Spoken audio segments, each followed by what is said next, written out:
ایک اور ٹویٹ آتی ہے اور وہ کہتے ہیں کہ مزید اطلاعات ہیں کہ اے ڈی سی آر کی گرفتاری کے پیچھے، ذرا سنیے گا صحیح، اس پہ بہت ساری باتیں کرنی ہیں، ایک بااثر شخص کا ہاتھ ہے۔ اب میچ اس بااثر شخص اور وزیر دفاع کے درمیان پڑ چکا ہے۔ انتہائی دلچسپ بات یہ ہے کہ وہ بااثر شخص وزیر دفاع کے ایک محتاط محکمے کا ملازم ہے۔ اس کا مطلب ہے کہ خواجہ آصف کا پھڈا کسی فوجی افسر سے پڑ چکا ہے۔ ٹھیک ہے، آپ سمجھ آ گئی آپ کو؟ ٹھیک، اب تھوڑا سا آرام سے بہت سارے آرام سے سنیے گا۔ پھر اس کے بعد وہی صاحب لکھتے ہیں کہ خبر یہ ہے کہ نواز شریف اور خواجہ آصف کی مری میں 1 on 1 میٹنگ ہوئی ہے، جس میں خواجہ آصف نے اپنے تحفظات سے نواز شریف کو آگاہ کیا۔ نواز شریف نے خواجہ آصف کو استعفیٰ واپس لینے کا مشورہ دیا۔ خواجہ آصف ملاقات کے بعد کسی کی رسائی میں نہیں ہیں، نہ کوئی وزیر، نہ کوئی صحافی۔ خواجہ آصف تمام نمبرز بند کر کے نامعلوم مقام پر منتقل ہو چکے ہیں۔ سمجھ آ گئی آپ کو؟ ٹھیک ہو گیا۔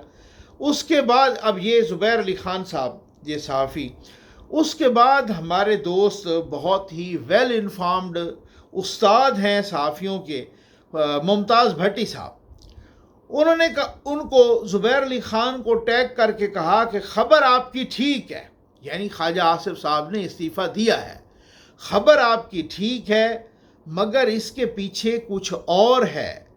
17 کروڑ کیش لیا، گرل فرینڈ کے ساتھ بیرون ملک وزٹ کیے، اقبال سنگھیڑا، یعنی وہی محمد اقبال سنگھیڑا 500 بلین کھا گیا، یعنی 50 کروڑ تک کھا گیا۔ مریم نواز کو ثبوت دیے گئے۔ اے ڈی سی آر خواجہ کا منع ہے اور طاقتور لوگوں کا منظور نظر بھی ہے۔ مریم نے سہیل ناصر چٹھا کو کہا گرفتار کر لو، بس، اور باقی تفصیل بعد میں۔ ٹھیک ہو گیا۔ اب یہ جو ہے نا ان کی ایک طرح سے انڈورسمنٹ کر دی ممتاز بھٹی صاحب نے، معروف صحافی ہیں اور باخبر صحافی ہیں۔ پھر بھٹی صاحب لکھتے ہیں کہ خواجہ آصف کے یعنی جو وہ اس وقت تھے الیکشن میں، سنگھیڑا، اقبال سنگھیڑا، جو پہلے مری میں ایسی رہے اور کرپشن کی دستاویزی و بینک ثبوت بیرون ملک، ہوٹل بکنگز کے بل میاں نواز شریف کے سامنے رکھے گئے۔ مریم بھی موجود تھی۔ نواز شریف کو یہ بھی بتایا گیا کہ خواجہ آصف اس کے بنا جی نہیں سکتے، مگر ٹھوس ثبوت تھے۔ مری سے ڈی جی اینٹی کرپشن کو کہا گیا کہ انکوائری کے لیے بلاؤ اور گرفتار کر لو۔ اب مری میں بھلا نواز شریف اور مریم نواز کو کون ملا، یہ بعد میں بتائیں گے۔ ٹھیک ہو گیا نا۔ اب تھوڑا سا ذرا آپ نے حوصلہ رکھنا ہے۔ اب یہاں ایک اور صحافی ہیں، انہوں نے یہ ذرا تھوڑا سا دیکھ لیجئے گا۔ یہ ہیں جناب محمد عزیر صاحب۔ ٹھیک ہو گیا نا، محمد عزیر صاحب۔ وہ کیا کہتے ہیں؟ محمد عزیر صاحب یہ کہتے ہیں کہ سیالکوٹ کے حکومتی حلقے کے ہر دل عزیز وہی اقبال سنگھیڑا اور موجودہ اے ڈی سی آر سیالکوٹ محمد اقبال کروڑوں کی کرپشن پر گرفتار ہوئے ہیں۔ ٹھیک ہو گیا۔ اینٹی کرپشن نے 5 روز کا ریمانڈ لے لیا ہے، اور پھر وہ یہ بھی کہتے ہیں کہ پرتگال والی کہانیاں اے ڈی سی آر سیالکوٹ کی گرفتاری کی وجہ سے شروع ہوئی ہیں۔ سپورٹس انڈسٹری سے ہاؤسنگ سوسائٹی کے کاروبار میں آنے والے شخص کی طاقتور شخصیت کو شکایت سے شروع ہوئی۔ یہ کہانی اب دیکھیں کہاں ختم ہوتی ہے۔ اس کیس میں اگلی گرفتاری ایک وفاقی وزیر کے گاڑیوں کے کاروبار سے جڑے فرنٹ مین کی ہو سکتی ہے۔ شاید وہ اسی وجہ سے بول رہے ہوں۔ اب میں نے پتہ کیا نون لیگ کے بہت ہی باوثوق ذرائع سے، مجھے پتہ چلا کہ جی بالکل ایسا ہے کہ خواجہ آصف صاحب، اچھا میں آپ کو نا پہلے خواجہ آصف صاحب کا ایک ان کا رسپانس بتا دوں۔ انہوں نے جو ریئیکشن دیا، انہوں نے کہا یہ وہ جو زبیر علی خان کے ٹویٹس وغیرہ ان کو ٹیگ کر کے کہا کہ معذرت کے ساتھ یہ انصاف کی اپنی ذاتی خواہش ہو سکتی ہے، اس میں کوئی صداقت نہیں، یعنی میں نے کوئی استعفیٰ نہیں دیا. ٹھیک. اب میں نے جناب پتہ کیا نون لیگ کے باوثوق ذرائع سے، اندرونی ذرائع سے. میں نے کہا جی سیدھی بات کریں، خواجہ صاحب نے استعفیٰ دیا ہے یا نہیں دیا؟ انہوں نے کہا جی بالکل استعفیٰ دیا ہے، نام نہ بتانے کی شرط پہ میں آپ کو بتا رہا ہوں. ٹھیک ہو گیا نا، پورے وثوق کے ساتھ. انہوں نے کہا باوثوق ذرائع نے مجھے بتایا. انہوں نے کہا جی بالکل استعفیٰ دیا ہے، میرا نام نہیں بتانا، لیکن وہ استعفیٰ ابھی تک منظور بھی نہیں ہوا، اور مجھے لگتا ہے، یعنی وہ سورس کہہ رہا ہے، مجھے لگتا ہے کہ قوی امکان یہی ہے کہ وہ استعفیٰ اب منظور نہیں ہوگا.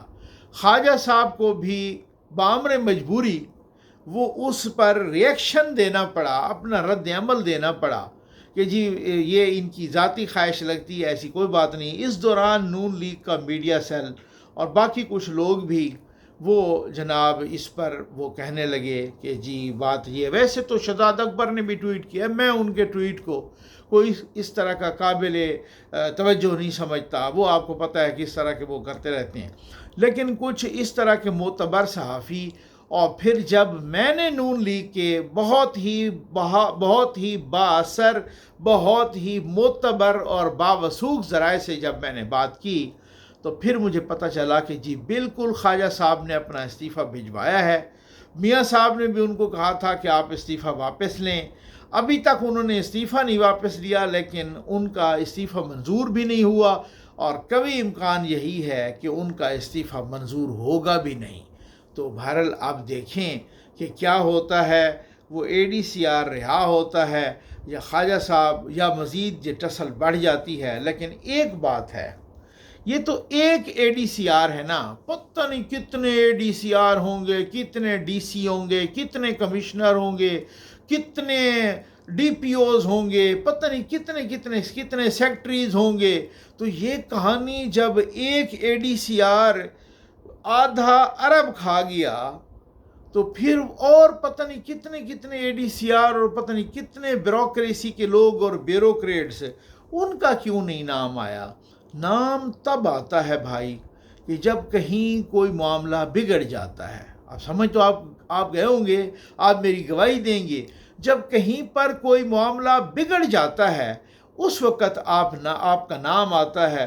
جب کہیں آپ کھلاتے رہتے ہیں اور پھر کھلاتے کہیں سے ہاتھ روک لیتے ہیں، میں تو لگی لپٹی نہیں رکھوں گا نا، ٹھیک ہو گیا، تو پھر معاملہ بگڑ جاتا ہے. جب کہیں آپ کھلاتے رہتے ہیں اور وہاں سے کچھ آپ کے اختلافات پیدا ہو جاتے ہیں، پھر وہاں معاملہ بھی آپ کا بگڑ جاتا ہے. یہ ہو نہیں سکتا کہ آپ کھلاتے رہیں اور پھر اس کے بعد جناب، یا پھر ہو سکتا ہے کہ خواجہ صاحب نے کہا ہو، میں یہ نہیں کہہ رہا کہ خواجہ صاحب کوئی اس میں ملوث ہیں کرپشن میں مبینہ طور پہ، یا خدا نخواستہ کوئی اس طرح سے، یہ بات نہیں ہے.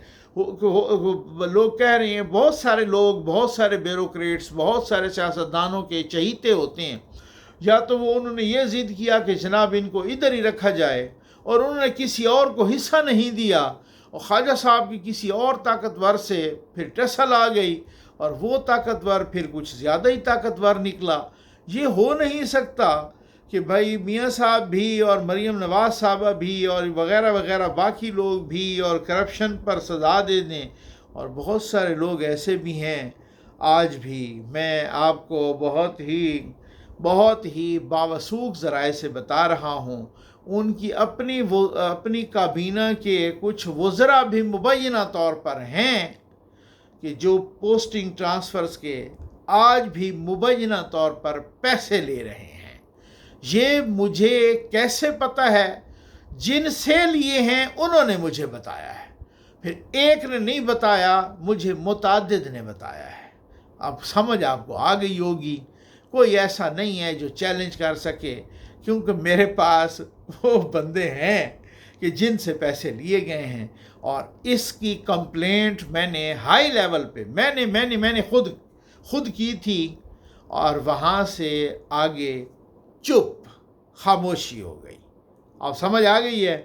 تو یہ سنگھیڑا صاحب کا معاملہ تب بگڑا ہوگا، میں کہتا ہوں، کہ جب وہاں کوئی معاملات اس کے بگڑے ہوں گے، اس وجہ سے اس کا معاملہ بگڑا۔